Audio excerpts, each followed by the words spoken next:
Nice to meet you. Nice to meet you. So Brian Miles, aka Rock Watcher. Tell me about Correct. Rock Watcher first of all. That is your the name you perform under? Yeah, that's right. I'm a geologist. When my daughter was young, we were hanging out by a river, Okay. and I was off looking around somewhere, and I think I was still in college at this time because I had my daughter when I was still in college. So it's probably right around sometime after college or during college, studying geology. And someone said to my daughter, "Where's your dad?" And she said, "Oh, he's watching the rocks." And she was, I don't know, 2 years old or something. So cool. So where did you go to college? I went to UC Santa Barbara. Okay, cool. And you live in Carlsbad now. Where are you from originally? I'm from the West, I guess I would say. I'm mainly from California. Okay. I was born in Georgia. Okay. And that's because my mom's family lived in Atlanta, Georgia, because my grandpa worked for the CDC, actually. Wow, Everybody really? knows what the CDC is now, but Yeah. It's probably obscure before. yeah, exactly. No one really knew what that meant. But I remember going to his lab as a kid, and they were doing his research area was actually infectious diseases being passed through mosquitoes. Okay. And so I remember going to his lab and looking at the monkeys they were working on. And this was, Wow. man, I was 12. This was a long time ago. Yeah. But yeah, so the family was in Atlanta, but I only was there for a couple of years, and then I lived in Utah until I was about 15. And then when I was 15, I moved in. My mom and my dad were divorced, so I was living with my mom in Utah. And then when I was 15, I moved in with my dad, who lived in Southern California. Okay. So I've pretty much been here ever since. I've lived in Seattle for a couple of years, and in Montana too, but lived in California more than anywhere else. Nice.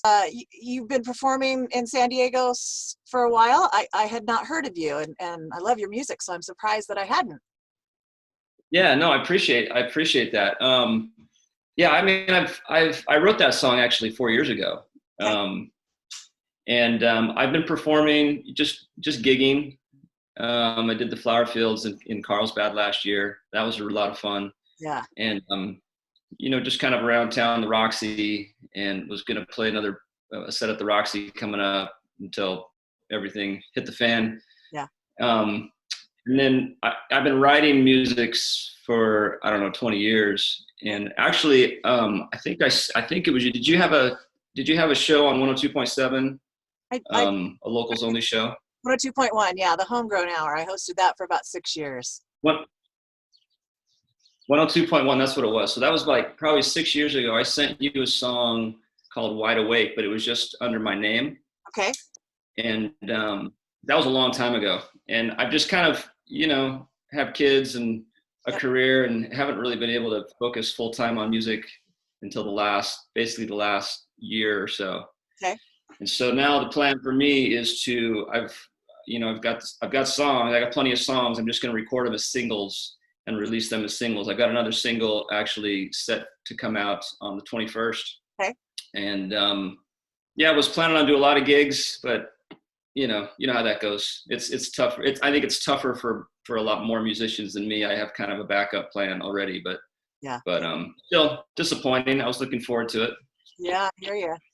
Now, do you perform with a band, or do you just record in the studio and use Studio Cats, or how do you do that? Yeah, I do. I perform with the band. I prefer to perform with a band, and it's just a lot more sound, a lot more energy, but sometimes the gig doesn't call for it. Like the Roxy just wanted the drummer only. Yep.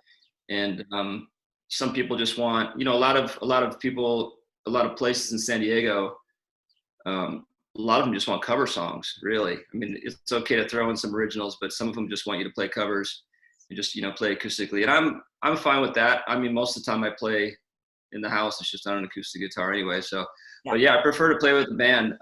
And my band are actually my children. So I've got a son who plays drums, and he's in a couple of hardcore metal bands. Oh, cool. He plays drums in one and he sings in another, but I get him to play drums with me. He actually played drums on the track that I sent you, the West Virginia track. Yay. Yeah, and that was when he was, I guess he must have been 13 at the Wow, time.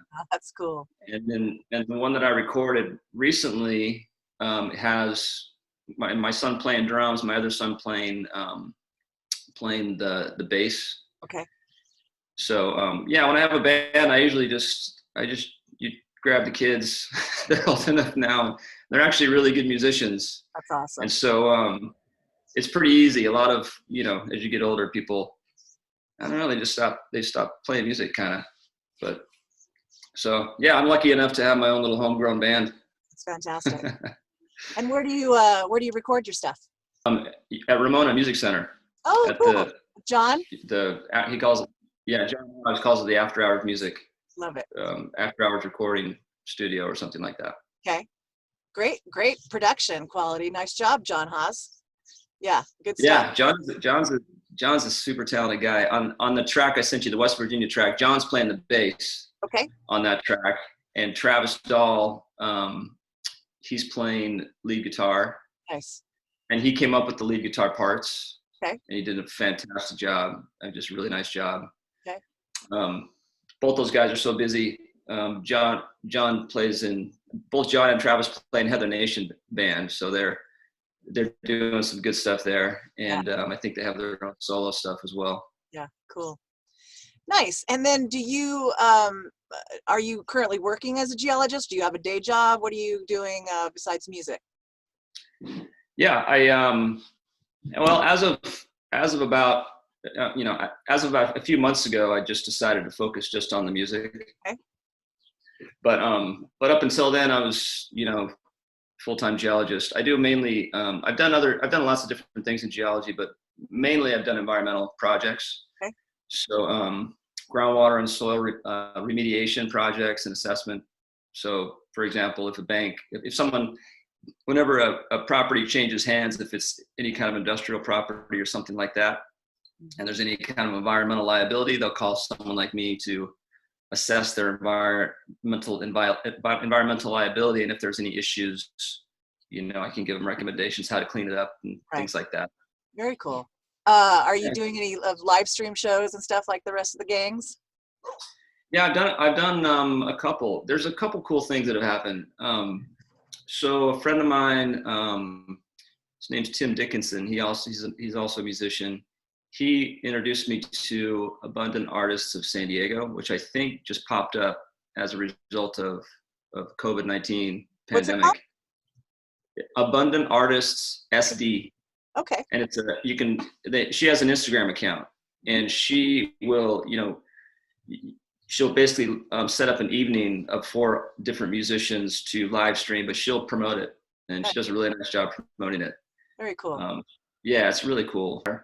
But yeah, Abundant Artists SD on Instagram is where you can find nice. Have to check the shows, and all the, like, a lot of the kind of well-known local acts are playing there. It's pretty cool. Very cool.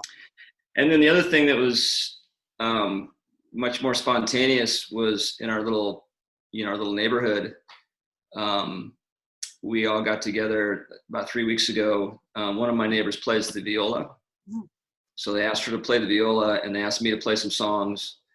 And, people just kind of sitting outside, socially distanced and with masks on as they were comfortable wearing masks, and just listening to music in the neighborhood. And it was cool the first time. And then actually for the last 2 weekends, so 3 weekends in a row now, they've kind of knocked on my door and asked, people are sort of gathering every Sunday at 5 p.m. Can Brian come and play?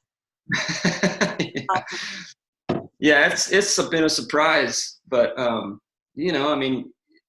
people need social interaction, and they're missing the music, and they're taking advantage of that. I'm happy to do it. I think I'm honored. I'm flattered, and it's great to meet some of the neighbors. I didn't know I had a neighbor that played a viola, and she's fantastic. Another neighbor, he brought out his guitar, was playing some Ryan Adams covers, and he was great. And so that's been something that's just sort of popped up spontaneously. That's been really cool. Very nice. I love it. I know there's a lot of positive things happening right now in spite of everything else. So, Yeah. So we are going to share your new single, which is called West Virginia.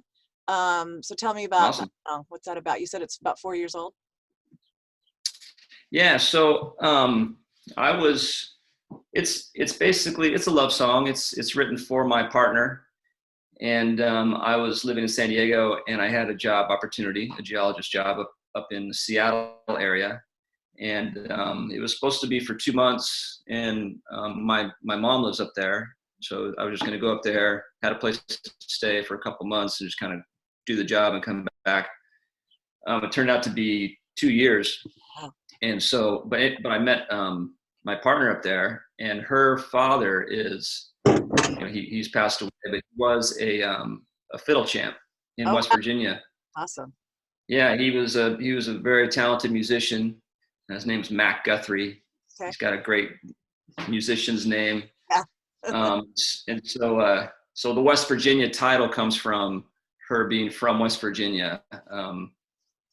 And just meeting her, driving from San Diego to Seattle at the time, I was just kind of worn out, with life circumstances and just kind of meeting her and the stories about meeting her and what I was feeling at that time. And so West Virginia is a person. It's not necessarily a place. It's got a lot of symbolism in the song. Yeah. Cool. Well, we're going to play that in a minute. Before we do, how do folks find you on the webs? Where's your home? Well, the way I would love folks to find me is Spotify, especially with the new single coming out. If people are interested and if they like West Virginia, want to hear another one, whenever you follow an artist on Spotify, that pops up on your radar, so you can hear the next single. Yeah. So yeah, if you just go to Rock Watcher on Spotify, you can find me. I'd be grateful if you hit the follow button. And then otherwise, I'm on Instagram at Rock Watcher, and those are primarily. And then the other one is YouTube. Okay. Same thing, just YouTube, Rock Watcher YouTube, and you can see some of the videos. I've done some acoustic covers of West Virginia, and then I'm going to be doing some more videos for the new single. But mainly, yeah, Spotify, YouTube, and Instagram are where I interact with the most. Gotcha. All right, cool. Well, it was a pleasure to meet you, and look forward to hearing you live when all this is over and we can hang out and hopefully see you at some of the songwriter events that Listen Local hosts, and we'll be doing that again whenever we can. So thank you very much for taking the time.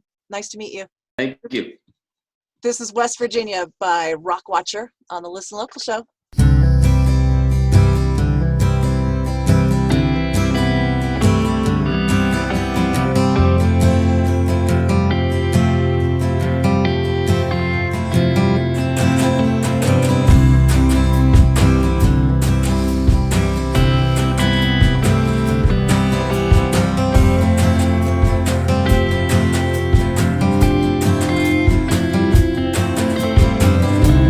Yellow lines are moving south as I drive north from Mexico. The only way that you can go, the song that's playing in my mind is different from the radio. The only song I seem to know, I've heard that Tennessee can't cure the musically ambitious.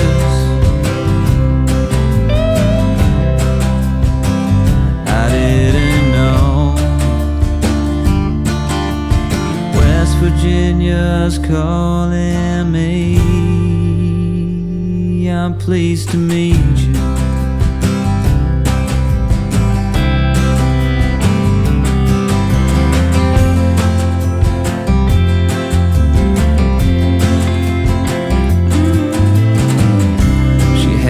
Notion that true love is bigger than her affirmation.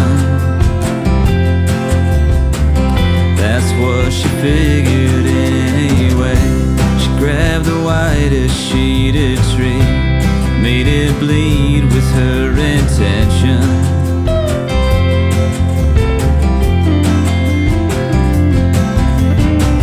Her paper effigy, like coffee fueled and moving quickly.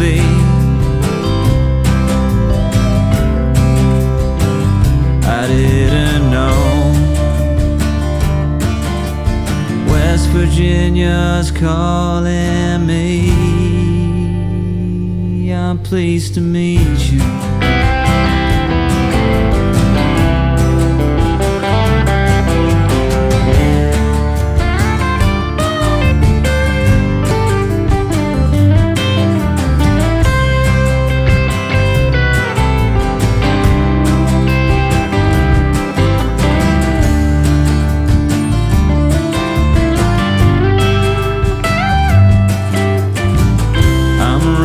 Fast to feel it slow. The dashboard says my tank is empty. This lonely road taking its toll. She pours some tea for me. She takes my hand, the lights are low. Her smile, the only words at all. 1 million memories. I've never had such recollections.